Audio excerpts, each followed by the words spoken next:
আচ্ছা, রান্না বান্না করা হয় কই দেখি? জাহাজে এতগুলো মানুষটা রান্না বান্না করে খায় কি, বা রান্না বান্না কই করে?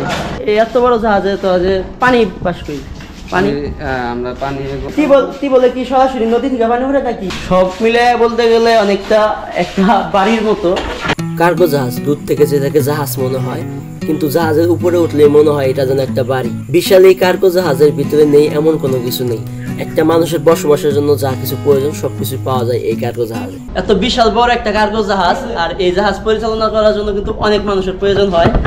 আর যারা এই জাহাজে থাকে তাদের ঘর বাড়ি সংসার সব কিন্তু এই জাহাজের ভিতরেই।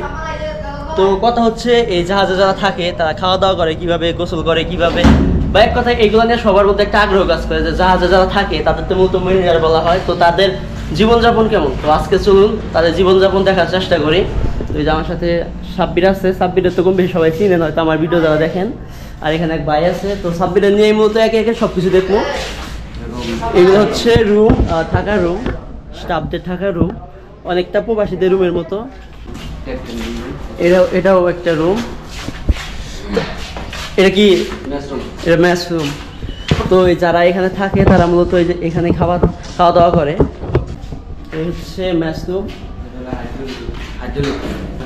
হ্যাঁ হ্যাঁ, বুঝছি। মানে এটা অনেকটা যে নৌকা যে ই করে কয়, আইল করে কয়, আইলের মতো কাজ করে।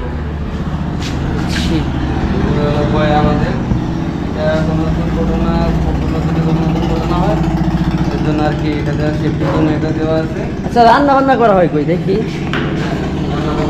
জাহাজে এতগুলো মানুষটা রান্না বান্না করে খায় কি, বা রান্না বান্না কই করে? এই হচ্ছে রান্নাঘর। ভাই কি চা বানাইতেছেন? ভাই চা বানাইতেছে। এই হচ্ছে রান্নাঘর। এখান থেকে মূলত রান্না বান্না কইরা সব মানে এই জাহাজে যারা থাকে সবাই মিলে খাওয়া দাওয়া করে। তো একটা প্রশ্ন, সেটা হচ্ছে এই এত বড় জাহাজে তো যে পানি পাস করি, পানি আমরা পানি এগুলা সংগ্রহ করি মেঘনা নদী থেকে। মানে নদীর থেকে সংগ্রহ করি? কোন নদী? মেঘনা নদী থেকে সংগ্রহ করা হয় পানি। সেগুলো ট্যাঙ্কিতে থাকে? পানি আছে অনেকদিন চলে যায়। ও মানে এই ট্যাঙ্কি লোড করে নিয়ে আসা মেঘনা নদী থেকে আছে পানিগুলো আনে, এটা দিয়ে 3 মাস কবরে আছে। তো গোসল কি নদীতে করস?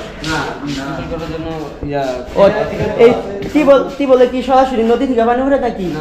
ওই ট্যাঙ্কি থেকে ওই ট্যাঙ্কি থেকে এতে পানি উঠে? হ্যাঁ, ট্যাঙ্কি থেকে পানি উঠে। আমাদের এখানে করার জন্য ফ্লেভার আছে। এটা হচ্ছে বাবুর্চি রুম, তাই তো?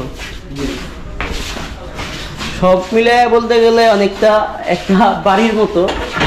বাড়িতে যা যা থাকে এখানে সবই আছে।